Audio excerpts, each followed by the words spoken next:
আমি আজকে এই গোপালগঞ্জ এক আসনে মানে কি এই আপনাদেরকে একটু ঘটনাটা বলি। দেখেন, এই ভদ্রলোকের বাবা 91 সালে এবং 96 সালে বিএনপির এমপি ছিল।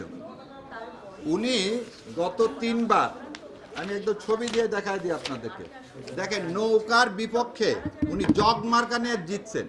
উনি বিএনপি করেন, বিএনপি স্বতন্ত্র প্রার্থী।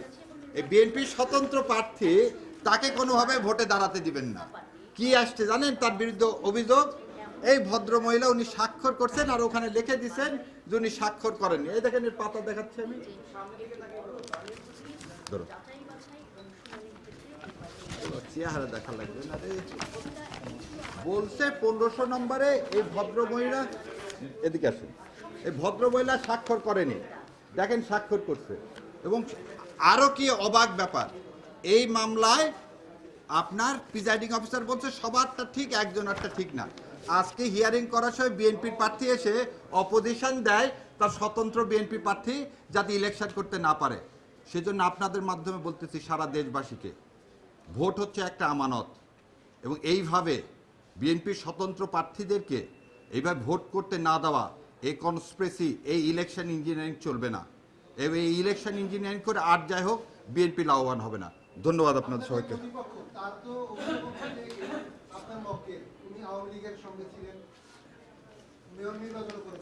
এই যে দেখালাম, এই মেয়র নির্বাচন আমার প্রতিপক্ষের বিরুদ্ধে এই দেখেন ওনার মার্কা কি, জগ, আর নিচে কি নৌকা আছে। উনি জগ মার্কা নিয়ে জয়লাভ করছেন।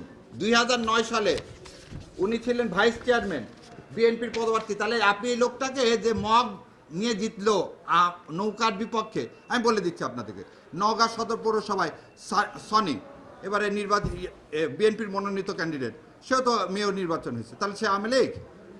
অ্যাডমিটেডলি যার বাবা 2বার 91-96 সালে বিএনপি থেকে নির্বাচিত এমপি, উনি 3বার চেয়ারম্যান এবং পৌরসভা চেয়ারম্যান হয়েছেন এই ফ্যাসিস্ট আমলেও, তাকে আপনি আওয়ামী লীগ লেভেলাইজ করতেছেন কেন? দেখেন সে ভোটে যদি সে জিতবে, না জিতলে জিতবে না। এত ভয় কিসে? লোককে দেন, লোক ঠিক করুক, ভোট ইঞ্জিনিয়ারিং করেন না। ধন্যবাদ, আসসালামু আলাইকুম।